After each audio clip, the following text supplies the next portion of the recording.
Good morning प्यारे साथियों, welcome to B positive classes. जो ये कोरोना काल चल रहा है, इस कोरोना काल के अंदर हमने कोशिश की कि आपकी बायो की क्लास भी आपको अवेलेबल हो जाए।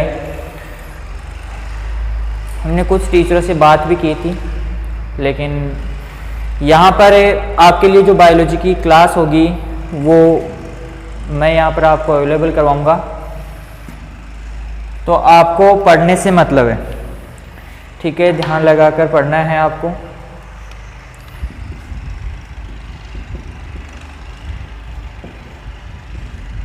ठीक है, बायोलॉजी, और इसको हम बोलते हैं हिंदी में जीव विज्ञान।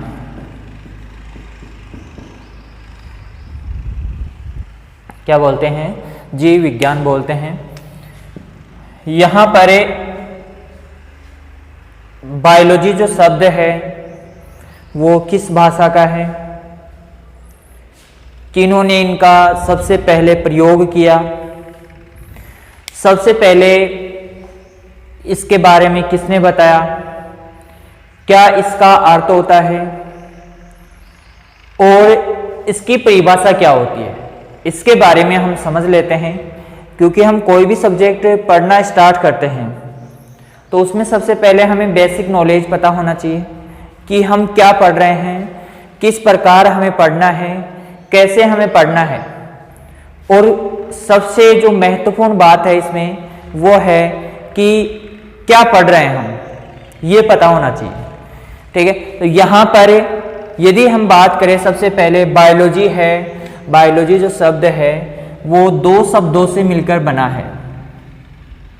कितने शब्दों से? दो शब्दों से मिलकर बना है।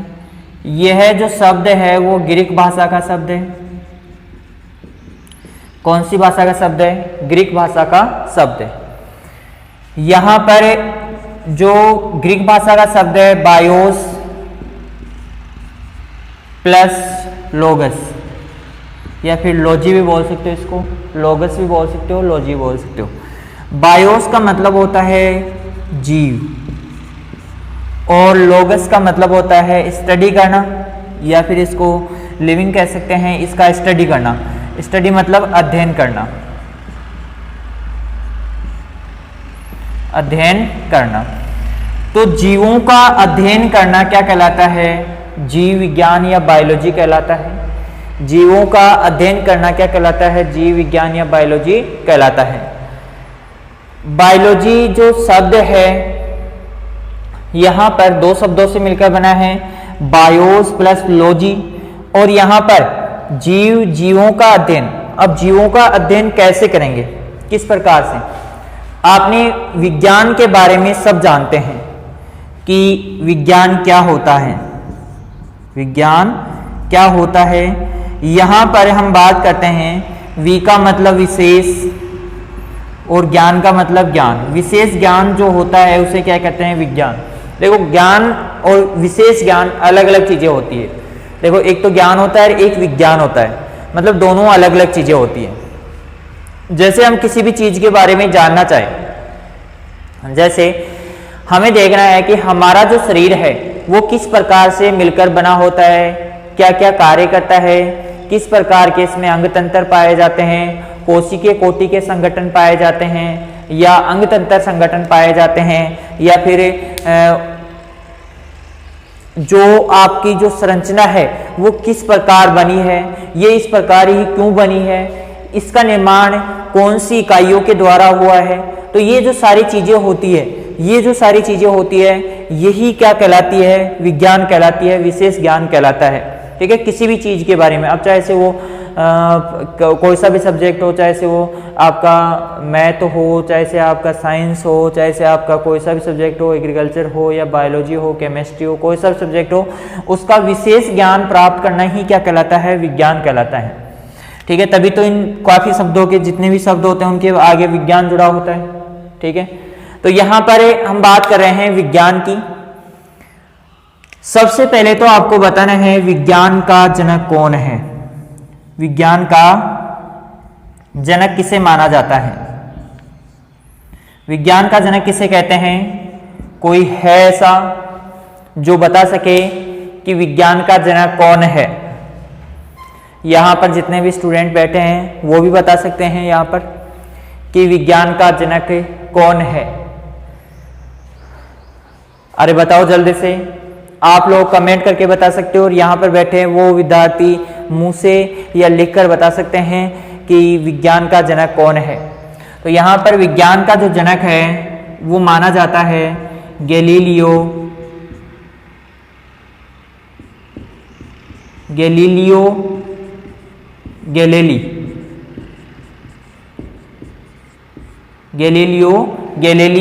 या गैलीली बोल सकते हो, गैलीलियो है ना, ऐसे बोल सकते हैं इसको। तो गैलीली को क्या माना जाता है, विज्ञान का जनक माना जाता है। ये आपके जो वैज्ञानिक थे इन्होंने बहुत ही अच्छा काम किया था साइंस में विज्ञान की दृष्टि से। ये जो गैलीली है ये एक महत्वपूर्ण विज्ञान की शुरुआत करने वाले वैज्ञानिक माने जाते हैं। तो विज्ञान के जनक कौन हो गए, गैलीली। अब हम बात करते हैं बायोलॉजी जो शब्द है वो दो शब्दों से मिलकर बना है, ग्रीक भाषा का है। बायोलॉजी के जनक कौन है, बायोलॉजी के जनक।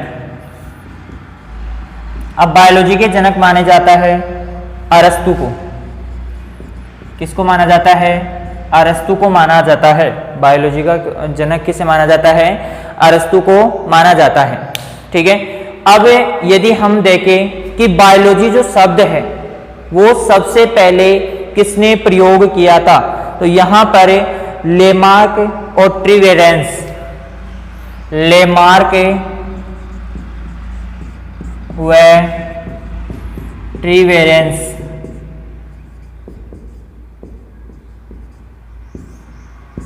ठीक है, लेमार्क व ट्रिवेरेंस ने सबसे पहले बायोलॉजी शब्द का प्रयोग किया था। किसका प्रयोग किया था, शब्द का। ठीक है, किसने प्रयोग किया बायोलॉजी शब्द का, सबसे पहले लेमार्क व ट्रिवेरेंस। ठीक है, तो यहां पर यदि हम बात करें कि बायोलॉजी का जो जनक है वो अरस्तु है। आगे हम बात करते हैं कि जो कैरोलस लीनियस है, कैरोलस लीनियस, इन्हें टैक्सोनॉमी के फादर ऑफ टैक्सोनॉमी माना जाता है। इनको मतलब वर्गीकी के जनक माना जाता है। किसका जनक माना जाता है, वर्गीकी का जनक माना जाता है। इन्होंने बायोलॉजी को दो शाखाओं में डिवाइडेशन किया, दो भागों में बांटा। जो प्रमुख जो पार्ट थे दो, वो कौन कौन से, वैसे बायोलॉजी की यदि हम शाखाएं देखें तो बहुत सारी होती है, लेकिन प्रमुख रूप से दो ही शाखाएं होती है। एक होती है आपकी जूलॉजी, एक होती है आपकी बॉटनी। जूलॉजी प्राणी शास्त्र या प्राणी विज्ञान, और बॉटनी मतलब आपका वनस्पति विज्ञान या वनस्पति शास्त्र।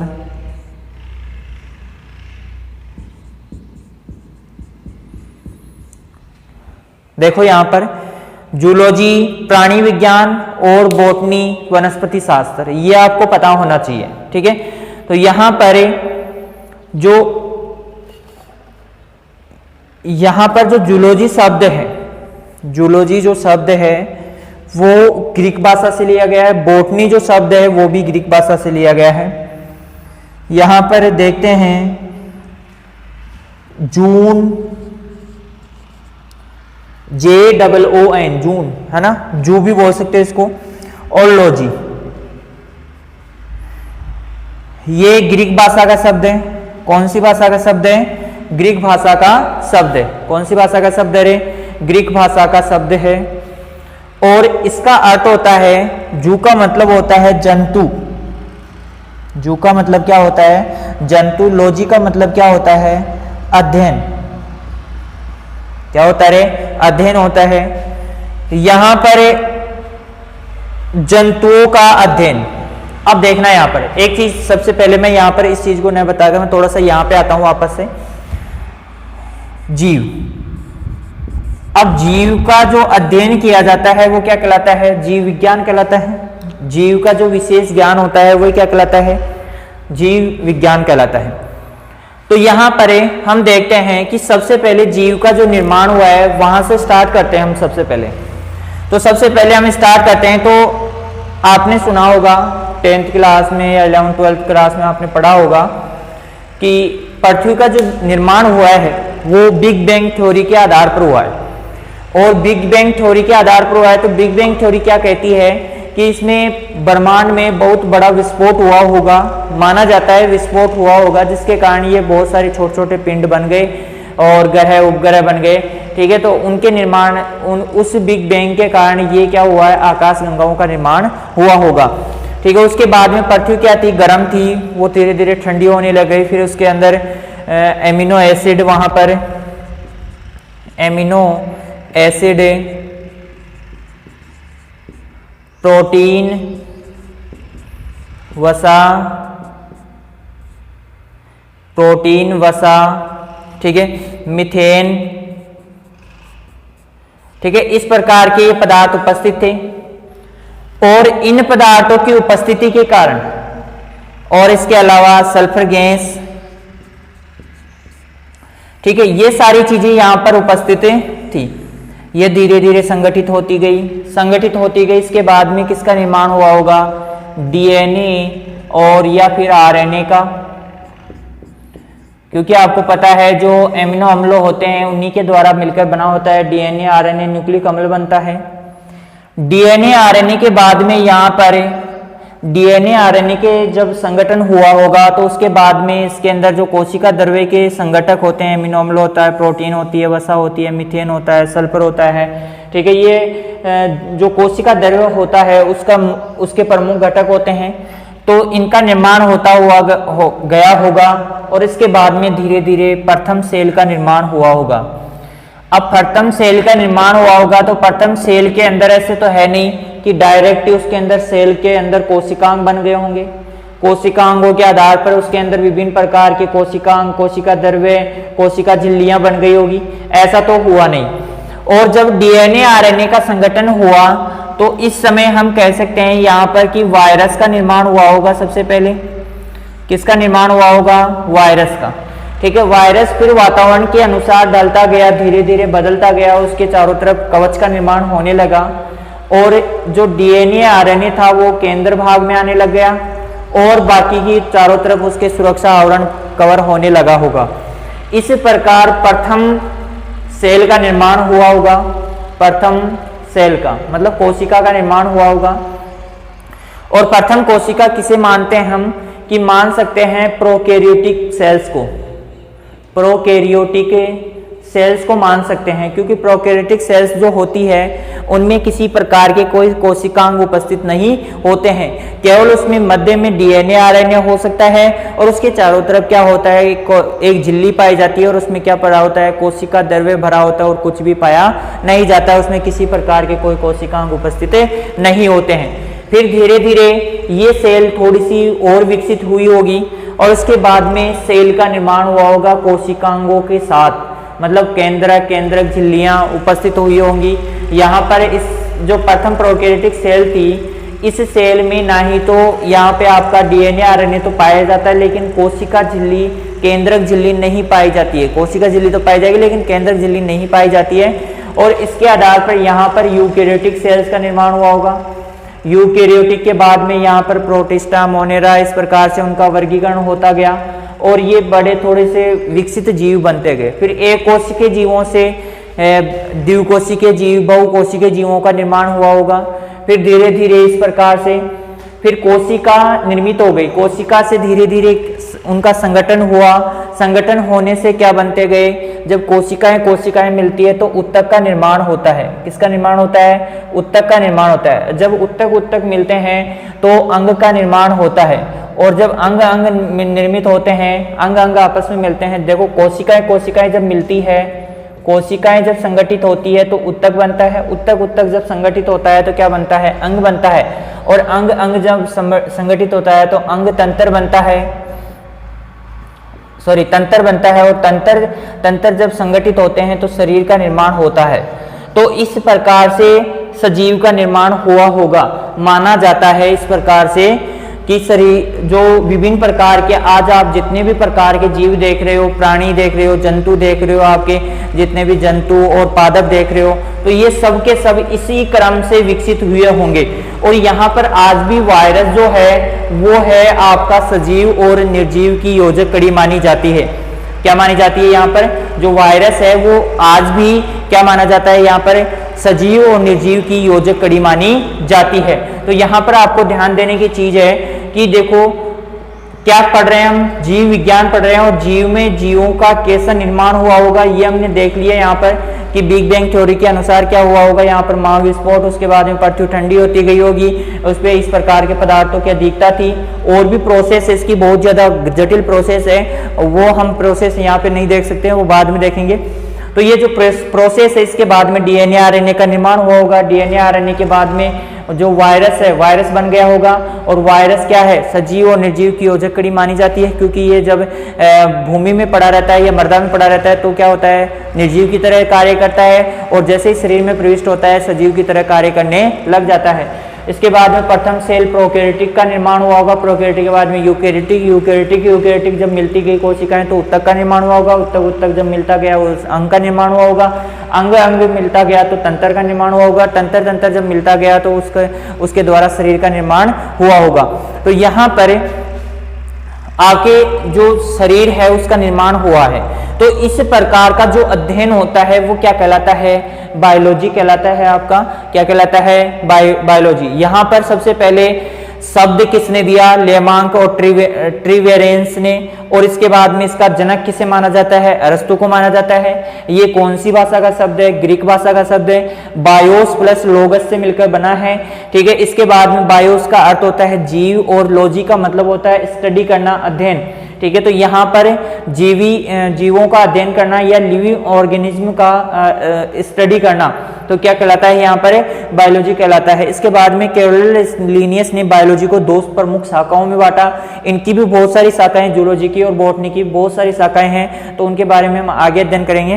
पहले यहाँ पर देखते हैं जूलॉजी जो शब्द है प्राणी विज्ञान। अब मैंने बताया था आपके दो पार्ट है, जूलॉजी और बॉटनी, ठीक है। तो बॉटनी के 25 क्वेश्चंस आएंगे और यहाँ पर जूलॉजी के कितने 15 क्वेश्चंस आते हैं। तो यहाँ पर जूलॉजी है, प्राणी विज्ञान है, ये ग्रीक भाषा का शब्द है। जून जून का मतलब होता है जंतु, और लॉजी का मतलब होता है अध्ययन करना। तो जूलॉजी मतलब जून प्लस लॉजी, यहाँ पर जूलॉजी का अध्ययन करना हो गया। अब यहाँ पर हम देखते हैं कि जूलॉजी के जो जनक है वो कौन है। जूलॉजी के जनक माना जाता है अरस्तु को, ठीक है। यहां पर अरस्तु 2 बार आ चुका है। देखो जनक, बायोलॉजी का जनक कौन है, अरस्तु माना जाता है, और आपका इसका जूलॉजी का जनक कौन माना जाता है, अरस्तु माना जाता है, ठीक है। अब जो अरस्तु है इन्होंने एक पुस्तक लिखी थी, अरस्तु ने पुस्तक लिखी थी, और उस पुस्तक का नाम है, देखो पुस्तक है, यहां पर जो पुस्तक है वो बहुत ही शानदार है। तो Historia animalia, Historia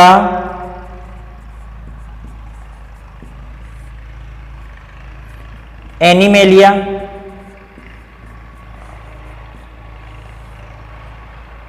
Historia animalia ये पुस्तक है, ठीक है। और ये जो अरस्तु है वो आपके जो अरस्तु है ये 384 से 322 बीसी तक रहे। मतलब इनका जो शोध कार्य है या इनका जीवन काल कह सकते हैं, या फिर इनकी जो जिंदगी है वो कितनी 384 से 322 बीसी पूर्व, मतलब ईसा पूर्व है ये। बीसी का मतलब होता है ईसा पूर्व, ठीक है। तो ये अरस्तु उस समय के वैज्ञानिक थे, बहुत ही शानदार थे। इन्होंने इतने अधिक कार्य किए हैं जिसके कारण इन्हें आज हम father of zoology, father of biology and father of embryology भी कहा जाता है। फादर ऑफ एम्ब्रियोलॉजी यानी कि हम इनको क्या कहते हैं, अरे इनको क्या कहते हैं, भ्रूण विज्ञान के जनक भी कहा जाता है। तो यहीं पर आप लिख सकते हो, क्योंकि बाद में कोई चीजें याद आती है नहीं आती है। तो भ्रूण विज्ञान के जनक, भ्रूण विज्ञान के जनक किन्हें माना जाता है, किन्हें माना जाता है, अरस्तु को। यहीं पर आप एक तरफ नोट लगाकर लिख सकते हो इसको कि एम्ब्रियोलॉजी के जनक किसे माना जाता है, तो अरस्तु को माना जाता है। किसको माना जाता है, अरस्तु को माना जाता है। फिर इसके बाद में हम आगे बात करते हैं बॉटनी। क्या है, बॉटनी है। बॉटनी को हिंदी में क्या बोलते हैं, वनस्पति विज्ञान बोलते हैं। क्या बोलते हैं, वनस्पति विज्ञान बोलते हैं। यहां पर वनस्पति विज्ञान है बॉटनी, यह ग्रीक भाषा का शब्द, ग्रीक भाषा के शब्द से लिया गया है, जिसका जो है बोस्किन। यह ग्रीक भाषा के शब्द बोस्किन से बना है। कौन, बॉटनी। और बोस्किन का जो अर्थ होता है वो होता है आपका चरना। अब चरेगा कौन रे, चरेगा कौन, पशु। और पशु चरेगा, लेकिन चरेगा किसको, पादपों को। किसको चरेगा, पादपों। और जो बोस्किन शब्द है ये एक और ग्रीक भाषा के शब्द, ग्रीक भाषा का शब्द है बोस। बोस शब्द से बना है और जिसका अर्थ होता है पशु। देखना, ध्यान से देखना, यहां पर देखो, बॉटनी जो शब्द है ग्रीक भाषा के बोस्किन शब्द से बना है, जिसका अर्थ होता है चरना। ये आपको यहां तक समझ में आया कि नहीं आया। देखो, बॉटनी ग्रीक भाषा का शब्द है बोस्किन, और जिसका अर्थ है, ग्रीक भाषा का शब्द है जिसका अर्थ क्या है, चरना। दिख तो रहा है ना, ठीक है। तो यहां पर चरना हो गया। यदि हम बोस्किन शब्द को भी देखें तोड़कर, कि ये भी ग्रीक भाषा का एक शब्द है बोस, जिसके द्वारा बना है। बोस्किन किस शब्द के द्वारा बना है, ग्रीक भाषा के बोस शब्द से बना है। और यहां पर जिसका अर्थ होता है पशु, जिसका अर्थ क्या होता है, पशु होता है। तो यहां पर बोस से बोस्किन बना, बोस्किन से बॉटनी बना, बोस्किन से क्या बना, बॉटनी बना। तो बॉटनी क्या होती है, वनस्पति शास्त्र होता है, वनस्पति विज्ञान होता है। तो यहां पर पादपों का अध्ययन करना ही क्या कहलाता है, पादपों का अध्ययन करना ही क्या कहलाता है, यहाँ पर बॉटनी कहलाता है। क्या कहलाता है, बॉटनी कहलाता है। क्या कहलाता है रे, बॉटनी। तो यहां पर ध्यान रखना कि बॉटनी जो शब्द है बोस्किन शब्द से मिला है, मिलकर बना है, और ग्रीक भाषा का शब्द है। आपको ध्यान रखना है, ये चीज कहीं पर भी नहीं मिलेगी आपको, देखो ढूंढने पर भी नहीं मिलती है। तो आपको ज्यादा से ज्यादा यहां तक बताया जाएगा। बोस्किन शब्द ग्रीक भाषा का है, जिससे बना है, जिसका अर्थ होता है चरना। और बोस्किन भी एक नए ग्रीक भाषा के शब्द से बना है, जिसका अर्थ क्या होता है, पशु। पशुओं के चरने का जो स्थान होता है, या जो चीजें होती है, उन्हें क्या कहते हैं, हम यहाँ पर क्या कहते हैं, बोस्किन कहते हैं। क्या कहते हैं, बोस्किन कहते हैं। और बोस्किन से क्या बना है, बॉटनी बना है। अब यहाँ पर हम देखते हैं कि बॉटनी के जनक, बॉटनी के जनक वैसे सब लोग जानते होंगे, थियोफ्रेस्टस। ये कौन थे, ये आपके अरस्तु के शिष्य थे। कौन थे, थियोफ्रेस्टस कौन थे, इसके शिष्य थे। कौन, किसके, अरस्तु के शिष्य माने जाते हैं आपके थियोफ्रेस्टस, ठीक है। थियोफ्रेस्टस।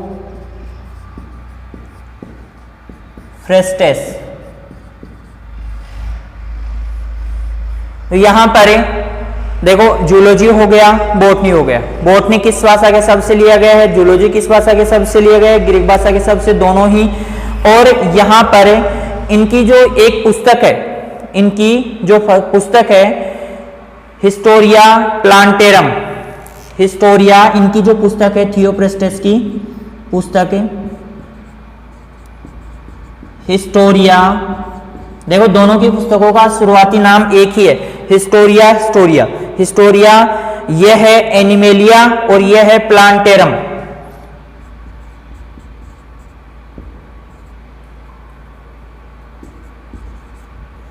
प्लांटेरम, ठीक है, प्लांटेरम, ठीक है। इस पुस्तक का नाम क्या है, हिस्टोरिया प्लांटेरम।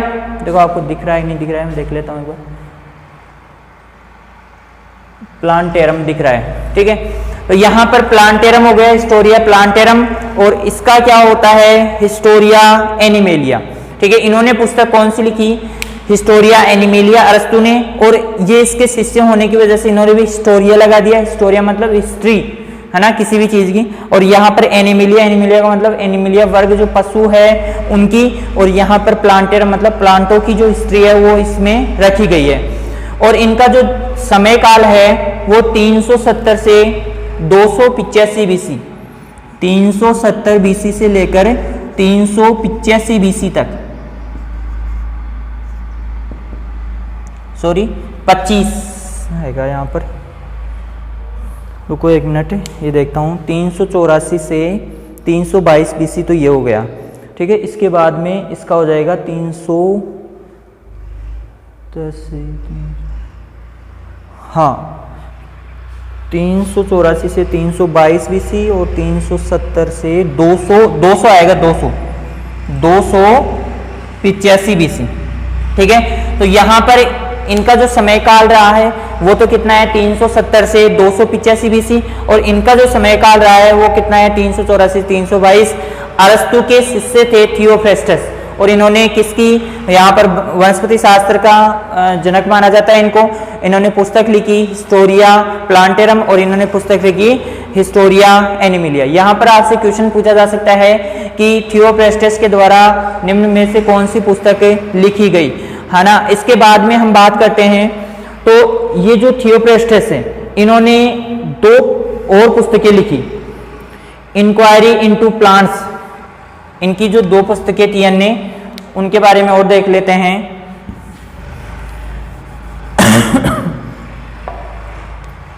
इनकी जो पुस्तकें हैं वो 2 पुस्तकें हैं, यहां पर मैं लिख रहा हूं,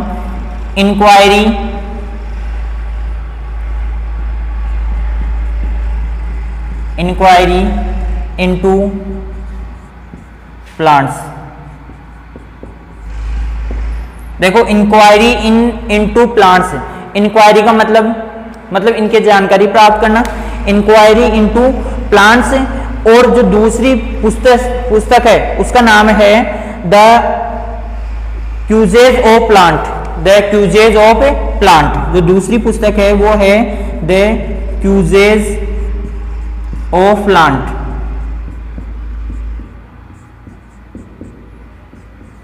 ये 2 पुस्तकें इन्होंने लिखी थी। ठीक है, इन्होंने इन पुस्तकों में लगभग 480 जो पादप है उनकी जानकारी इन्होंने प्रस्तुत की थी। 480 पादपों के बारे में इन्होंने बताया था इसके अंदर। ठीक है, कितने पादपों के बारे में, 480 पादपों के। लेकिन एग्जाम में आपसे डायरेक्ट भी पूछ सकता है, यहाँ पर 500 पादप भी दे सकता है। ठीक है, तो वेरिएशन में यहाँ पर दे सकता है वो आपसे, तो 500 पादप भी दे सकता है। इंक्वायरी इनटू प्लांट्स और the Qs of plant, the Qs of plant, ये 2 पुस्तकें इन्होंने लिखी थी। ठीक है, अब आगे की जो चर्चा है वो हम अगली क्लास में करेंगे। ठीक है, धन्यवाद। आगे कल चर्चा करते हैं इसके बारे में। अब आपको रोज यहाँ से क्लास मिलेगी।